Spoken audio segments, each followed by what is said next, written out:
painting the tulips from a photograph. I'm looking at my iPhone right now. And I'll be painting this on a drawing that I've done. The light source is coming from the upper left side. I'll be painting this on a type of watercolor paper that I haven't used in a while, and it's more like hot press. And right now I'm wetting an area that I wanted to go ahead and put paint into, but I later found out that this paper can't take too much water. So more than not, what I do is I've just been putting wet paint onto the dry paper.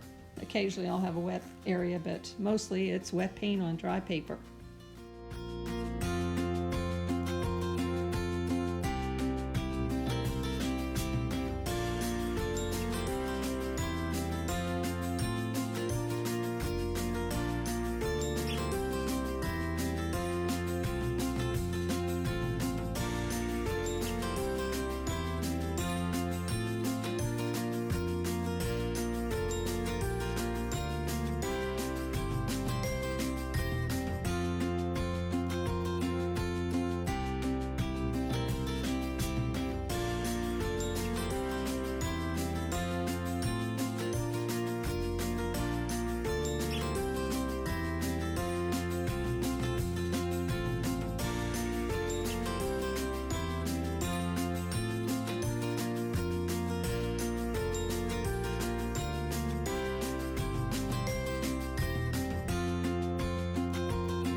I clean the brush, moisten it, and pull some of the color down from the red part of the tulip to make it pink. I'm putting a little bit of a light value of yellow ochre at the very bottom of the tulip. And here I soften the edges again to pull some of the color up and make it pink at the top. Remember to clean your brush before you do this. Now I'm going back in with some more color to strengthen the color of the tulip.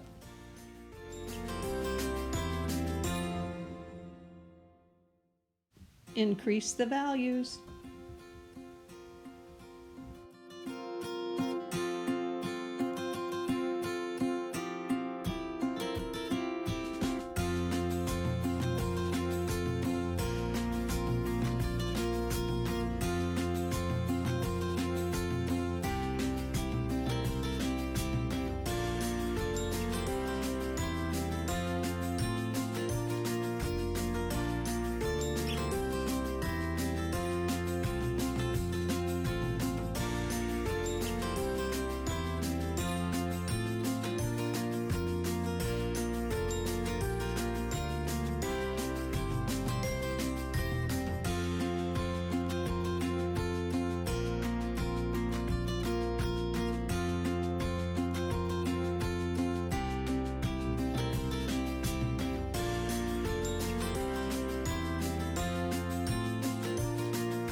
So I'm showing you use both your reds and the blues to create a little bit of depth and difference in the tulip.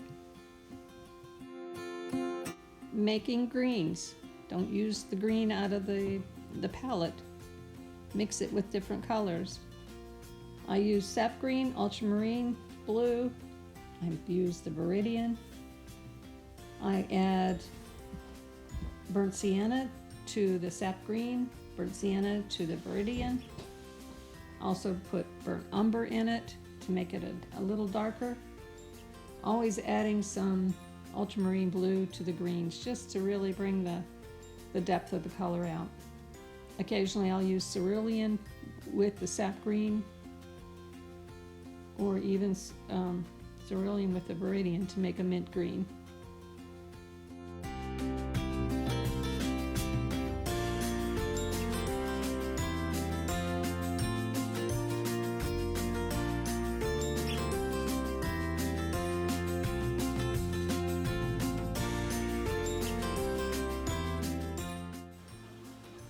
Watch the edges. If you have a light color, put a dark color next to it. The dark against the light defines the shape. Remember that.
Artist Judy Betts told the class at one time, when you paint one color, in another inch, put another color next to it. Painting wet into wet, it allows the eye to see an assortment of color. Rather than painting an all solid green leaf, the green is going to be, the leaf is going to have different colors within the leaf. So remember to put a few more colors into each of the paint colors that you're putting down. Just get a little variety.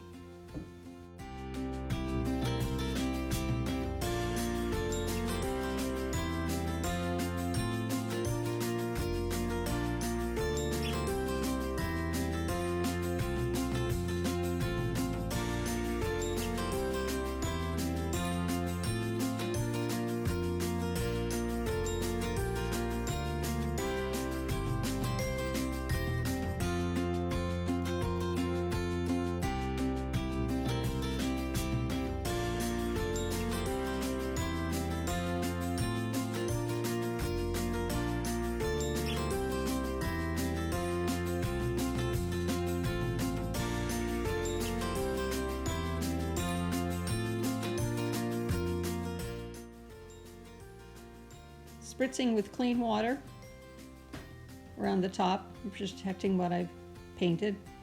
Then just putting some color in, tapping it in, being careful not to get it on the flower. If I do, I blot it up right away. And I continue to put more spatter around, spritzing it around the water, and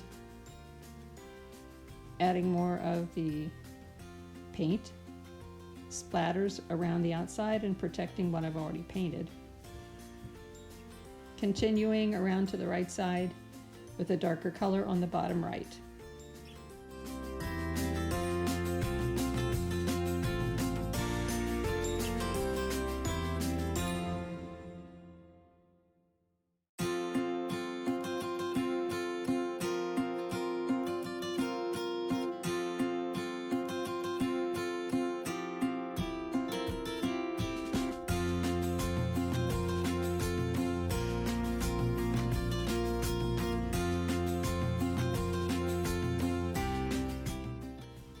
I wanted to make these tulips look as if they were growing right out of the ground in a garden. And so I put some burnt umber, ultramarine blue, and some burnt sienna. And on the left side, a lighter color, yellow ochre, some burnt sienna.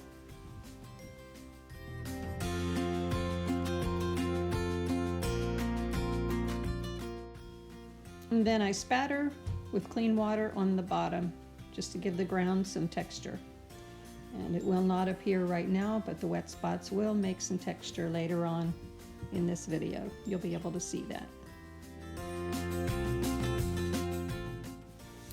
And on the top there was some water that I didn't want to drip, and it was a little bit too much water there, and so I just took a little corner of a paper towel and lifted some of the water out.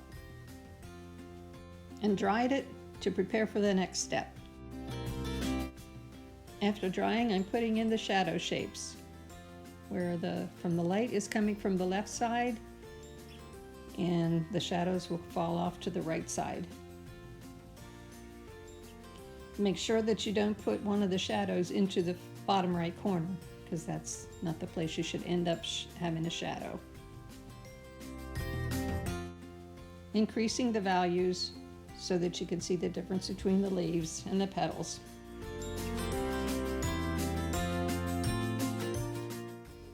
So here you want to, I'm increasing the red, giving it a little bit more, a warmer look, and just getting the light against the dark to be able to tell the difference in the petals. So you keep doing that and strengthening the colors and not really trying to cover everything up, just kind of putting some lines here and there and blending.